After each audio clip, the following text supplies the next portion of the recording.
Kama ambavyo nimekufahamisha, tuko hapa na Baraka Chacha ambaye ni askari kutoka Jeshi la Polisi, kikosi cha kutuliza ghasia. Hawa hawatulizi ghasia peke yake, na tutakuonesha kipaji chake cha uimbaji ambacho amekuwa nacho akifanya vizuri katika majukwaa mbalimbali. Mbali na kufanya kazi ndani ya Jeshi la Polisi, pia anaimba, na tuko naye hapa studioni. Karibu sana Baraka. Eyo, karibu ndugu na jamaa, karibu sana. Mwambie rafiki wa kitaa, karibu sana. Mwambie shangazi, mwambie bibi, mwambie mama, mambo yaliyo hapa ni ya maana. Karibu sana. Huyo ni Baraka na anajitambulisha kwa alichokifanya hapa. Baraka ni askari kutoka Jeshi la Polisi, kikosi cha usalama barabarani, ambapo mbali na jukumu lake hilo la msingi, amekuwa akifanya vizuri katika kuimba na kufanya mashairi mbalimbali kwa njia ya ule muziki wa kufoka unaita kurap, si ndio? Hip hop. Lakini pia anaimba, pia anafanya vyote. Anafanya vyote, hamasa kwa vijana. Tunaziita chanja. Ndio, chenja. Chenja. Nyimbo za mchaka mchaka. Hivyo ndio vitu ambavyo anavifanya Baraka, na tumeona ni vyema pia tukawa naye hapa studioni akatupa kile ambacho amekuwa akifanya. Lakini jina lake maarufu ni Panya Msela. Hilo jina umelisikia? Sasa karibu sana Baraka, utuambie historia ya jina lako, pia lilianza vipi hadi watoka kuita Panya Msela, au uliamua kujiita mwenyewe? Hapana, majina mara nyingi huwa yanatokea kwa wale watu ambao huwa wanatutazama kila siku vile vitu tunavyovifanya. Lakini pia wakubwa zaidi wanaotupa majina ni mashabiki zetu. Jina la Panya Msela ni jina ambalo limekuja baada ya mashabiki kuwa wanazungumzia kuhusu appearance ya mwili wangu. Mwili wangu ni mdogo sana.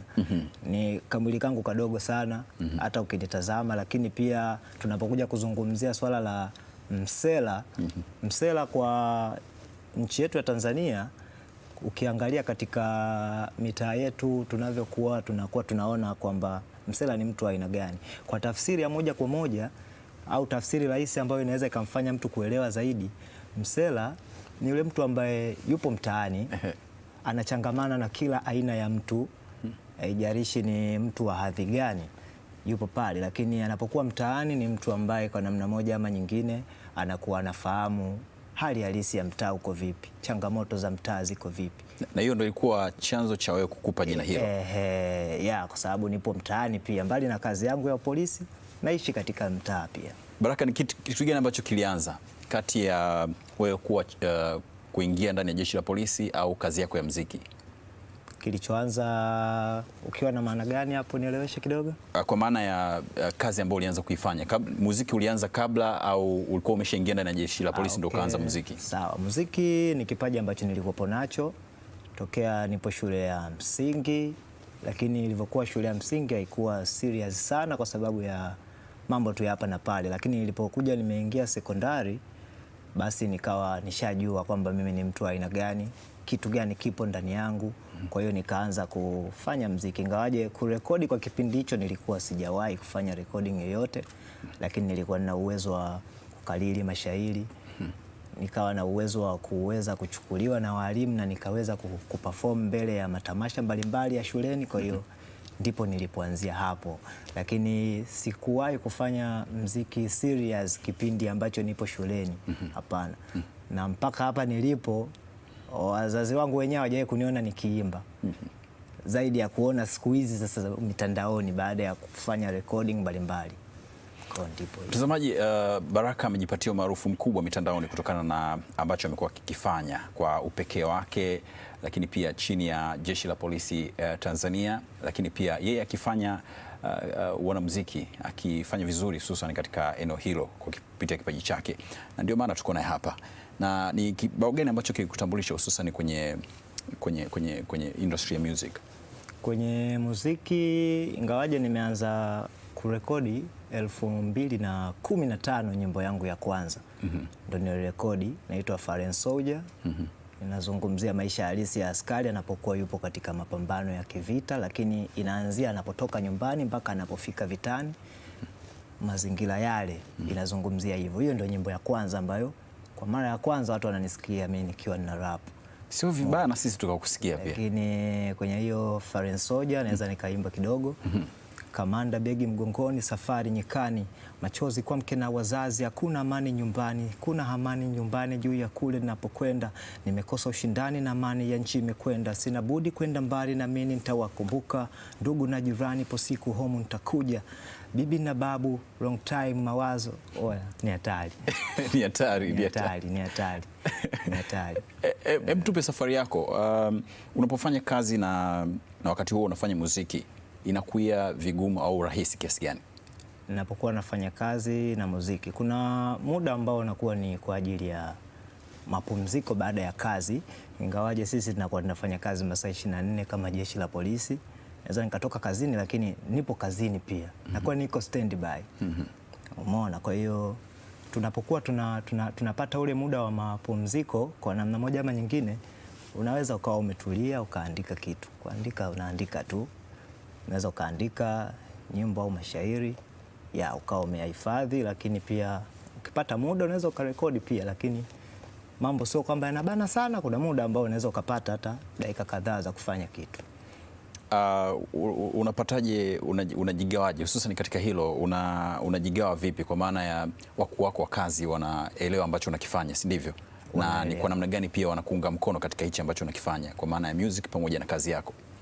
Moja kwa moja ningependa kulishukuru jeshi la polisi pamoja na afande wangu CPF Camillus Wambura ambaye ndiye mkuu wa jeshi la polisi Tanzania kwa jitihada mbalimbali ambazo anazionyesha hasa kwa wale wasanii wa jeshi la polisi. Kwa namna moja ama nyingine, naamini kwamba huwa anaviona vitu ambavyo tunavifanya iwe katika mikoa yetu, na ndio maana nikija kutazamia juu ya swala zima ya yeye kuona kwamba anafahamu nini ambacho kinafanyika, hata kwenye maonyesho ya Sabasaba yaliyopita hapa ya biashara yale, basi tulikuwepo pale. Niliweza kushiriki pale kwa mara ya kwanza na tuliweza kuwa washindi wa pili, hasa kwa zile taasisi za serikali kupitia ambacho ulikifanya, si ndivyo? Kupitia banda letu la polisi kwa ujumla, lakini pia katika banda la polisi kulikuwepo kuna vitu mbali na elimu ambayo watu walikuwa wanaipata pale, walikuwa wanaweza kupata burudani pia, kwa sababu mimi nilikuwa nipo katika kitengo cha burudani pale. Kwa hiyo tulikuwa tunaweza kutoa burudani, lakini ndani ya burudani kulikuwa kuna elimu ambayo watu walikuwa wanaipata moja kwa moja kupitia. Moja kwa moja. Sawa. Sisi hatutaki kutumia maneno tu, tunataka tusikie kile ambacho unakifanya pia. Tupe kipande kingine ambacho uko nacho hususan kwenye kazi yako. Okay. Eyo, karibu ndugu na jamaa, karibu sana. Mwambie shabiki wa kitaa, karibu sana. Mwambie shangazi, mwambie bibi, mwambie mama. Mambo yaliyo hapa ni ya maana. Kama una changamoto basi tuambie bayana, ukiwaeleza watoto utafanya jambo la maana. Kama kuna ukatili wa watoto na kuchanganya majumbani, keti chini tukueleze cha kufanya. Kama una shida kuhusu kesi, sio kesi sana. Kama unataka kujua unapataje dhamana, takuelekeza kuhusu sheria, mambo ya kushoto kulia, ili usije jutia wewe kijana. Takuelekeza kuhusu sheria za usalama barabara. Usiendeshe gari kwa papala, unapokuwa umelewa, usishike hata funguo, ni madhara, usije pata ajali, ni madhara. Karibu dawati la kijinsia na ukatili, njoo utueleze kuhusu njia tujadili. Watoto na wanawake wanapitia ukatili na nyanyaso na wanatelekezwa, zipo dalili. Nalazimishwa tendo la ndoa bila ridhaa, toto wametelekezwa na wamekuwa machokola. Wanaume wengi ndio wana matatizo ila hawasemi. Karibu mzee wangu, tuongee pembeni. Karibu tuongee pembeni. Yeah. Safi sana. Panya Msela anafanya mbali na nyimbo hizi ambazo pia unafanya za kuelimisha, unafanya nyimbo ambazo pia wanafanya wasanii wengine, kwa mfano nyimbo zenye maudhui ya mapenzi, nyimbo zenye maudhui tofauti na haya ambayo unafanya ya kuelimisha jamii. Yeah, huwa tunafanya nyimbo za aina hiyo pia. Lakini kwa asilimia kubwa wengi wamenifahamu kwenye hizi nyimbo za jogging, za kukimbilia. Unapokuwa unafanya mazoezi ya kukimbia, kwa sisi tukikimbia huwa tunaimba. Hatukimbii tu kawaida. Hii inatujengea tuweze kuwa na pumzi ya kutosha, lakini pia inatufanya tuweze kuwa fiti zaidi hasa katika mazoezi yetu. Kwa hiyo tunakuwa tuna gain mara mbili ya wewe unayekimbia bila kuimba. Kwa hiyo zile nyimbo ndo ambazo mara ya kwanza kabisa zimeweza kuwafanya watu waweze kutega sikio zaidi kusikiliza huyu jamaa anaimba kitu gani. Na miongoni mwa video zako nyingi ambazo tumeziona mtandaoni, nyingi ni zile za mnaita Chenja. Ndio. Nyingi ambazo tumeziona mtandaoni ni zile za Chenja kabisa. Na mkionyesha pia kwa uhalisia namna ambavyo mnatoa hamasa kwa wakimbiaji. wanaokimbia kwa mwendo wa pole, si ndivyo? Kabisa kabisa. Hizo pengine zinachangia pia na kuongeza hamasa pia ya kipaji chako au cha wewe kutambulika? Yaani hizo zimeongeza kwa kiasi kikubwa zaidi, kwa sababu mashabiki walio wengi wapo upande huo. Ingawaje mimi nilianza kufanya mziki muda mrefu, lakini kwa asilimia kubwa au mashabiki wa hizo chenja ni wengi sana kuliko wanaoshabikia jinsi ambavyo nina rap na kuweza kuwasilisha baadhi ya jumbe mbalimbali. Ingawaje kwa sasa hivi wote wale ambao walikuwa wanafuatilia hizo chenja wanafuatilia na nyimbo zangu nyingine. Kwa ni kitu ambacho nashukuru, na kwa sababu wanafuatilia zaidi kuhusiana na mashairi yangu ninayoyaimba kwenye nyimbo nyingine, na kuwa nipo huru zaidi kuweza kuderiva jumbe mbalimbali kama hizi za ukatili wa kijinsia, naweza nikaziwasilisha watu waweze kujua utendaji kazi wa kipolisi huko vipi, lakini tunajaribu kuweza kuwashirikisha wananchi waweze kuwa karibu na sisi zaidi, ili jeshi la polisi liweze kufanya kazi kwa usahihi, nikiwa na maana ya polisi jamii. Tunahitaji sana wananchi waweze kuwa karibu na sisi katika masuala mazima ya kutupa taarifa zinazohusiana na uhalifu katika maeneo yao. Kwa hiyo huwa ninatumia njia ya muziki kuweza kuwasilisha kitu kama hicho, kwa maana watu wasiogope. Unajua watu wanapoona uniform hiyo ya jeshi la polisi, cha kwanza kikuona lazima kuna kahofu kinakuja kabisa. Kwanza anahisi tayari anakosa, yani akikuona tayari anahisi, anaanza kujitazama kwamba anahisi kuna kosa, anajitazama mara mbili, niko sawa kweli? Kabisa.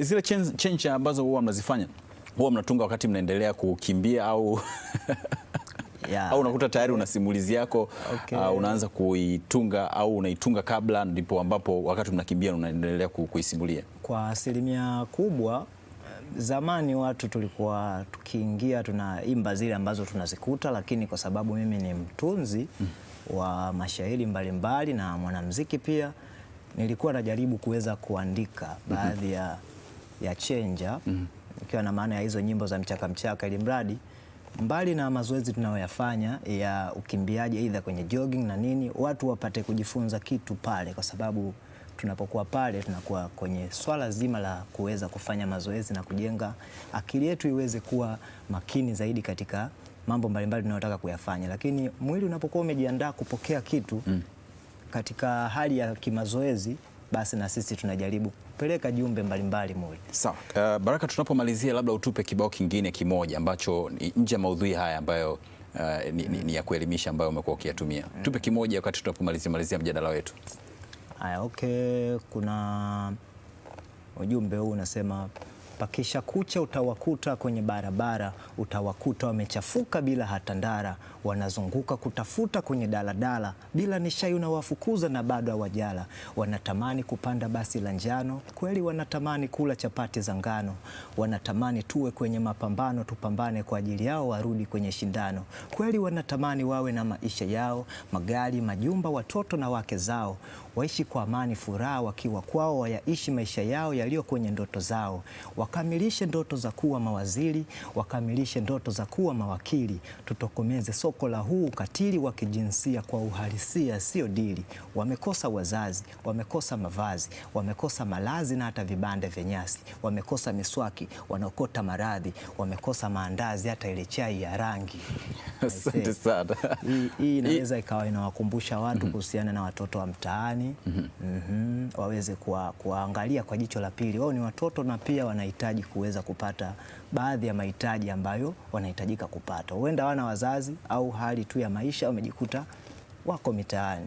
Asante sana. Kama jamii tushirikiane kwa pamoja, wale wenye uwezo hao watoto watoke mtaani, waende shule, wavae vizuri kwa wale wenye uwezo. Nakushukuru sana Baraka. Kwa kumalizia tu kwa ufupi sana, unatamani muziki wako ufike wapi zaidi, hususan katika kuhamasisha pia vijana wengine kufanya vizuri kama ambavyo umefanya?